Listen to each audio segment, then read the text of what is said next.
So my life turns away where I cannot really come back to my home country, which is a great opportunity to explore the world and see a different way of living a life. There are videos with my experience of visiting Turkey and Thailand and Korea, and there are many more places that I visited recently, had great time filming and exploring there, and ended up by not uploading it on my channel. But I want to share it with you. I also want to keep it as a memory for older Niki. And today I'll share my short journey to China, a country where I spent 5 years of my life.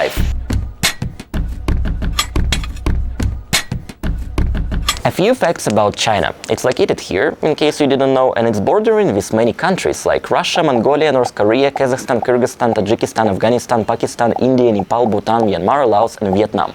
That's a lot of countries. Also, China was world's first populated country until April 2023, when India took over. Beijing is the capital city, Chongqing is the largest city with 32 million people living there, and Shanghai is my personal favorite city in China. That's where I managed to have a short 6-day transit trip. It's one of the possible ways to get to China without applying for a visa.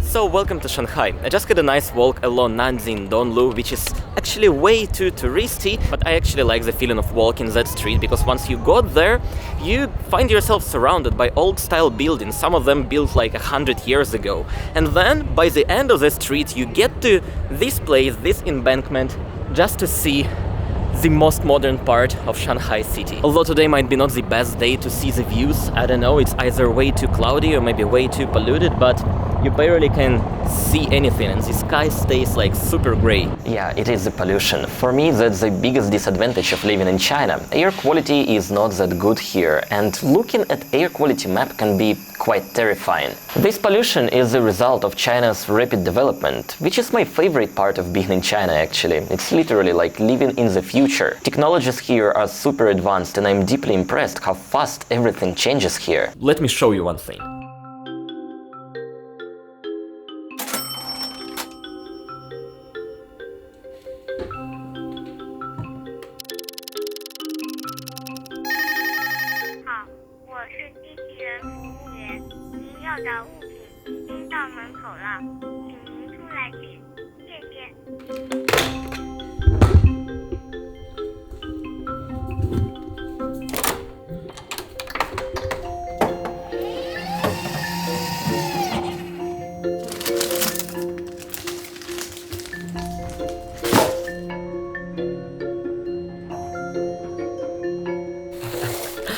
I told you, life in China is crazy nowadays, they're so advanced. So this one's my breakfast, little Chinese xiaolongbao, and I actually have breakfast at my hotel, but it kinda sucks, it's like not that good, so I like to order a delivery for the morning. It's basically like a meat dumpling with some soup sauce inside. When you eat it, you kinda have to be careful not losing all the broth that you have inside of the dumpling, so you basically eat it in one single bite. That was really nice breakfast and delivered so fast, under like 25 minutes or even less. Now, let's go explore the city of Shanghai. That's what I like about Asian countries. Once you slow down and look closer to life around you, you can spot tiny details that make you feel, what's going on there? Is that even real? I like observing what is happening around me and how people mind their business. I also like seeing the city. Every place has its own personality. And Shanghai today looks like a grumpy old-style old man with all classic buildings around me on this foggy day.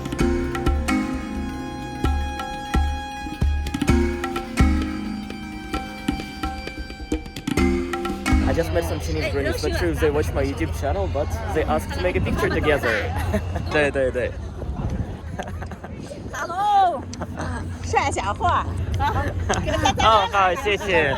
So I don't know, I'll be just thinking that they are my secret Chinese fans. I'll be just thinking that.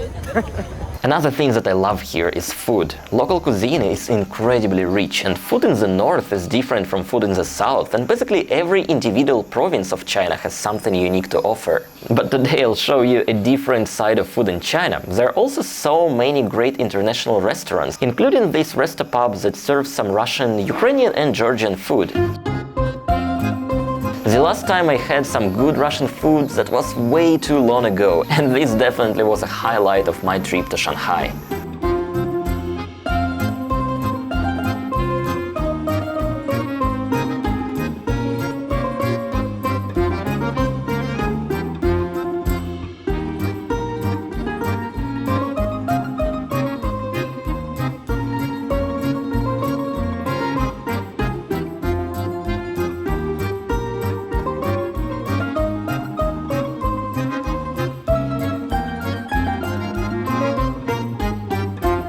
That was surprisingly good Russian restaurant abroad, literally.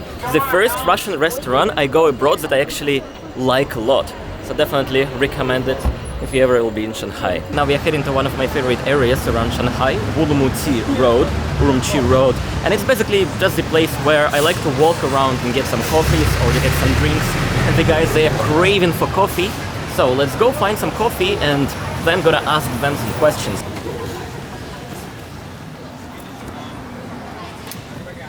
10775啊，对对，您好。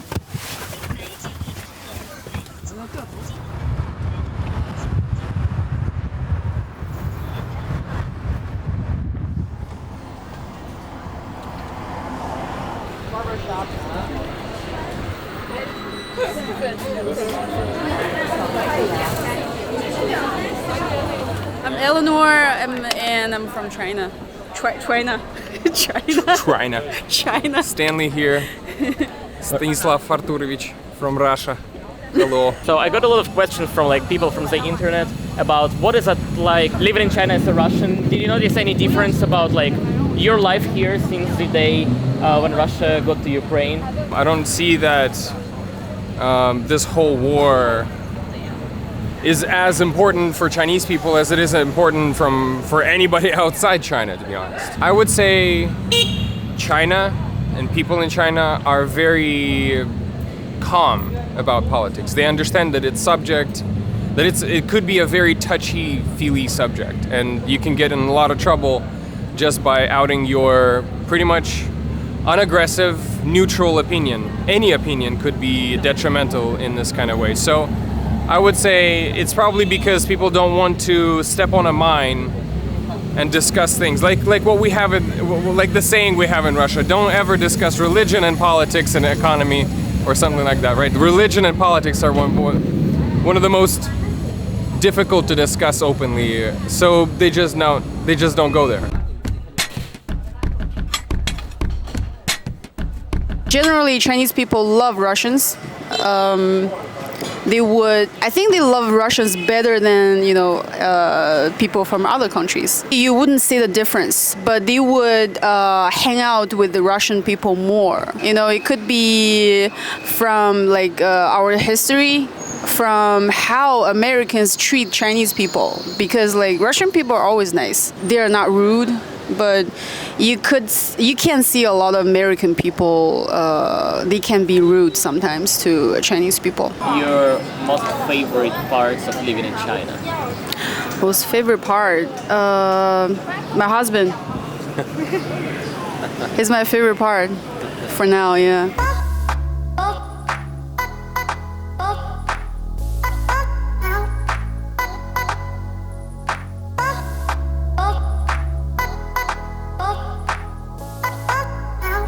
This trip to Shanghai appeared to be quite fast and a little bit chaotic, and I wish I had more time to like film stuff for you guys, but I had to manage my time with like filming things with my camera and also being present to spend good time with my friends, because it was just mere 6 days of staying in Shanghai as a transit from Korea on the way to Hong Kong. This morning I barely had enough time to go China post office and send postcards to people, my mom, and Mr. Ford Wies2, who is apparently my first patron that I send postcards to from every single destination I travel around the world. Yeah, thanks so much for him, and big thanks to the rest of my members on Patreon and YouTube communities. Your support means a lot to me. I have a little announcement about my next trip. Next week I'm coming to the Philippines. I received so many messages from people about this country, and it will be my very first journey to the Philippines. I'll spend 7 days there, 3 days in Manila and 4 days I don't know where yet. I keep open for opportunities. So if you want to show me around and be a part of my next video, please email me or send me a DM on Instagram. Well, thank you so much for being with me. Спасибо